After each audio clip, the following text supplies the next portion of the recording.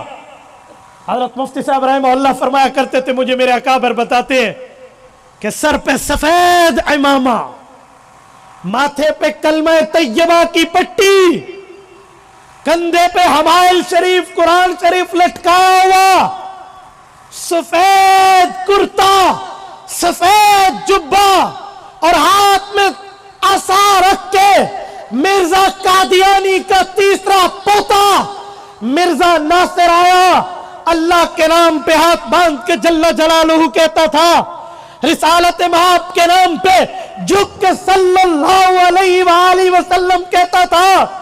تو مجھے خطرہ پڑ گیا کہ کہیں کی اسمبلی کے سادہ لوگ جن کے دل میں دین کا درد ہے، دین کا علم نہیں، اس کفر کو اسلام نہ سمجھ بیٹھے، ہائے کیا ہوگا؟ ہم مولویوں کے سر پہ کسی پہ پگڑی ہے، کسی پہ نہیں ہے، ہم کوئی جبے میں نہیں ہے، ہمارے ماتھے پہ کلمہ طیبہ کی پٹیاں نہیں ہے، لیکن یہ کفر اپنے آپ کو اسلام میں پیش کر رہا ہے۔ کئی حوالے آئے، وہاں ایک حوالہ تو براہین کا آیا، رب رحمت نازل کرے ڈی ای خان کے ایک مرد حر پہ، جناب عظیم مجاہد رحمہ اللہ، ان کے پاس وہ کتاب تھی، قادیانیوں نے چھپائی ہوئی تھی، انہوں نے حضرت مفتی محمود رحمہ اللہ کو پیش کیا۔ ہمارے بزرگ جمعیت علماء کے عظیم مجاہد کے نام سے بہت واقف ہے، ان نے پیش کیا اور مفتی صاحب نے اسی کتاب کو وہاں پیش کیا اور قومی اسمبلی کے لوگوں کو کہا ایک جملہ سنو، کیا تم لوگ اپنی ماں پر اعتبار کرتے ہو؟ کہ محمود یہ کون سا سوال ہے؟ کہ بتاؤ تمہیں اپنی ماں پہ اعتماد ہے کہ تم حلال زادے ہو یا حرام زادے ہو؟ کہ جی ہمیں اپنی والداؤں پر اعتماد ہے، ماں پر اعتبار ہے، اپنے باپ پر اعتماد ہے، ہم حلال نسل ہیں۔ کہاؤ مرزا کہتا ہے کل مسلم یصدقنی ویقبل دعوتی الا ذریۃ البغایا، کہا جو مجھے مانتا ہے وہ حلال زادہ ہے، جو مجھے نبی نہیں مانتا اس کی ماں نے حرام کاری کیا۔ کھول گیا اسمبلی کا ماحول۔ کہتے ہیں بظاہر تو شاید قادیانیوں نے کہا کہ جی ہماری کتاب نہیں ہے، تو مفتی صاحب نے کہا ٹھیک ہے، وہ موبائل کا زمانہ تو نہیں تھا، کہ مجھے بھی اس کمرے پہ بند کر دے، مرزا ناصر کو بھی بند کر دے، ہم سے کسی قسم کے باہر کا رابطہ نہ ہو، سب کو قادیانی مسلمانوں کو یہاں بٹھاؤ، ذوالفقار علی بھٹو آرڈر جاری کرے، یہاں سے اسلام آباد سے ہیلی کاپٹر اڑے، چنیوٹ جائے، چنیوٹ کی ڈی سی کو کہو روا بک ڈیپو سے مرزا کی یہ کتاب لے کر آئے، اگر مرزا کی کتاب سے یہ حوالہ نہ ملا محمود اپنی موت لکھ دے گا۔ یوں ہوتا ہے ختم نبوت پر پہرہ داری، یوں ہے۔ تو وہی ملا حوالہ اور قادیانی ذلیل ہو کر یہاں سے نکلا اور آج قانون بن چکا ہے کہ اپنے کفر کو اسلام کے نام پہ پیش نہیں کر سکتے۔ یہ محنت ان سیاسی علماء کی ہے۔ جب قادیانی نکلا تو اس نے ایک بیانیہ بنایا، سنو، نیریٹو بنایا، ایک موقف رکھا کہ ڈیوائیڈ اینڈ رول، تقسیم کرو اور اپنا الو سیدھا کرو۔ کہا وہ کیسے؟ کہا ذہن دو لوگوں کو، تبلیغی جماعت حق کی جماعت ہے۔ کہا یہ کیوں کہے؟ کہا کہو تو صحیح، مدرسہ حق کا مدرسہ ہے، کیوں کہے؟ کہ کہو مساجد کا امام مولوی ٹھیک ہے، خانقاہ میں بیٹھنے والے ٹھیک ہے، وہ عالم ہے، سیاسی عالم نہیں ہے، اس کو اسلام نہیں اسلام آباد چاہیے۔ کہ یوں کہو۔ کیوں؟ قادیانی جانتا تھا کہ سیاسی پاور جب تک ان کے پاس ہے، انہوں نے میرے اندر وہ کیل ٹھونکا ہے کہ رہتی دنیا تک دنیا یاد رکھے گی۔ اسی لیے اس نے سیاسی علماء سے مسلمانوں کو جدا کرنے کا پلان بنایا اور اس نے چکر بنا کر پھیلا دیا۔ کیا 1974، کیا 2022، آج کے نوجوان کو آدھی صدی میں یہ جملے بھول گئے کہ قادیانیوں کے تھے مسلمانوں کے۔ آج میرا نوجوان مجھے یہی کہتا ہے، مولانا آپ سیاسی بن گئے، اچھی بات کرتے تھے، آپ تو دین کا جملہ، آپ کو اسمبلی کا چسکا پڑا ہے، انا للہ و انا الیہ راجعون۔ سنو، ہم پورا دین سنانے والے ہیں، ادھورا دین سنانے والے نہیں ہیں۔ آپ کہیں گے دین ہے سیاست؟ ہاں، دنیا کے کسی عالم دین پر ہاتھ رکھو، اسے کو سیاسی آیات پڑھ، وہ پڑھ کے دکھائے گا۔ سیاسی حدیث پر وہ پڑھ کے دکھائے گا، نہ ہو ہماری سزا موت لکھ دینا۔ کیا اللہ کے قرآن میں اسلامی سیاست نہیں ہے؟ نہیں ہے تو میں چلو بطور حوالہ 2-3 آیات آپ کی خدمت میں رکھتا ہوں۔ سورت نمبر 12 سورت یوسف، اجعلنی علی خزائن الارض۔ حضرت یوسف نے خود کو بطور وزیر خزانہ کے، بطور کینڈیڈیٹ، بطور امیدوار پیش کیا ہے۔ بتائیں وقت کا جلیل القدر نبی یوسف ابن یعقوب ابن اسحاق ابن ابراہیم علیہ السلام، سلسلہ الذہب انبیاء کا، یہ خود کو سیاسی خدمت پر پیش کرتا ہے۔ آپ کیسے کہتے ہیں کہ عالم نبی کا وارث ہے اور یہ کام نہ کرے؟ کس بنیاد پہ؟ یا داؤد انا جعلنا کی آیت اٹھائے۔ حضرت داؤد نبی بھی ہیں اور اسلامی سیاستدان بھی ہیں، قوم کے بادشاہ بھی ہیں۔ وسلیمان الریح غدوها شہر ورواها شہر کی آیت اٹھائے۔ حضرت سلیمان نبی بھی ہیں اور وقت کے اسلامی سیاستدان بھی ہیں، اور ان کے وزٹ ہو رہے ہیں پوری امت میں۔ کیسے کہیں گے آپ؟ اور اگر اس پر بھی نہ سمجھو، آؤ میرے پاک پیغمبر کے دربار میں۔ مولوی کے سر پہ دستار فضیلت تب سجتی ہے جب وہ صحیح بخاری کو پڑھے، پاس کرے۔ صحیح بخاری جلد اول کتاب الانبیاء باب ذکر بنی اسرائیل، حضرت ابو ہریرہ رضی اللہ عنہ راوی ہے، اللہ کے رسول نے فرمایا کانت بنو اسرائیل تسوسهم الانبیاء کلما ہلک نبی خلفہ النبی وانہ لا نبی بعدی فسیکون بعدی خلفاء فیکثرون۔ حضور پاک نے فرمایا لوگوں، انبیاء آتے وہ نبی بھی ہوتے، اسلامی سیاستدان بھی ہوتے۔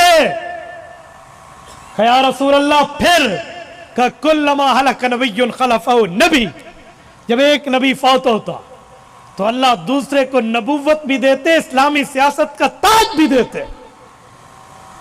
یا رسول اللہ پھر فرمایا وَإِنَّهُ لَا نَبِيَّ بَعْدِي، میرے بعد نئی نبوت نہیں ہے۔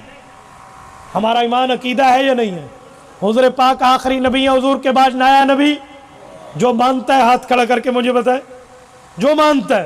اللہ نے اگر آپ کو طاقت دی ہے، ہاتھ کھڑا رکھے، ختم نبوت کے لیے حضور پاک کے بعد نیا نبی پیدا نہیں ہو سکتا۔ حضور پاک آخری نبی ہے۔ جب حضور نے جملہ فرمایا تو صحابہ کے ذہنوں میں سوال اٹھا، کیا رسول اللہ جب نبوت ختم ہے تو اب اسلامی سیاست بھی ختم ہے؟ کیا اب اسلامی سیاست کا سلسلہ بھی آگے نہیں جائے گا؟ اور یوں گویا سوالیہ نظروں سے اللہ کے رسول کے چہرہ انور کے شربت دیدار کو پیا ہوگا۔ تو حضور پاک نے فرمایا ایسا نہیں ہے، فَسَيَكُونُ بَعْدِي خُلَفَاءَ، کہ لوگوں میرے بعد میرے خلفاء علماء آئیں گے۔ یا رسول اللہ ایک دو ہوں گے؟ فرمایا جی نہیں، فَيَكْسُرُونَ، کئی ہوں گے۔ میرے پاک نبی نے سیاست اسلامیہ کا سہرا علماء کے سر پہ رکھا ہے۔ جیسے مولوی مسجد کے مصلی میں نبی کا وارث، جیسے خطیب منبر خطابت پہ نبی کا وارث، جیسے مدرس مسند تدریس پہ نبی کا وارث، جیسے مبلغ دعوت التبلیغ میں نبی کا وارث، جیسے صوفی پیر طریقت شیخ طریقت خانقاہ تصوف و تزکیہ میں نبی کا وارث، ویسے اسلامی سیاستدان سیاست اسلامیہ میں نبی کا وارث۔ یہ حدیث میرے پاک پیغمبر کی ہے۔ یہ دنیا کے کسی مفتی، کسی عالم، کسی پیر، کسی فقیر، کسی وڈیرے، کسی لیڈر، کسی رئیس، کسی قائد کی بات نہیں کر رہا، میں حضرت رسول اللہ کی بات کر رہا ہوں، جس کا کلمہ آپ نے بھی پڑھا ہے، میں نے بھی پڑھا ہے، جس کی سفارش کل قیامت میں اللہ آپ کو بھی نصیب کرے، ہمیں بھی نصیب کرے۔ یہ اس پیغمبر کی حدیث ہے۔ میں کہتا ہوں میرے مذہب کا نوجوان، تیرے دماغ کو کیا ہو گیا؟ عالم سیاست میں آئے تو اسے پیچھے بھگاتا ہے۔ تو کہتا شکریہ میرے مولانا، تو نے اس فیلڈ کو سنبھالا ہے جو فیلڈ یتیموں اور مسکینوں کی طرح عام سیاستدانوں میں فٹ بال کی طرح چل رہی تھی۔ جب آپ ممبر پہ کسی سرمایہ دار غیر عالم کو نہیں بیٹھنے دیتے، آپ مصلی پہ کسی جاگیردار وڈیرے غیر عالم کو نہیں آنے دیتے کہ یہ نبی کی وراثت ہے، پہاڑ پور کے غیوروں، ایسے سیاست اسلامیہ میں بھی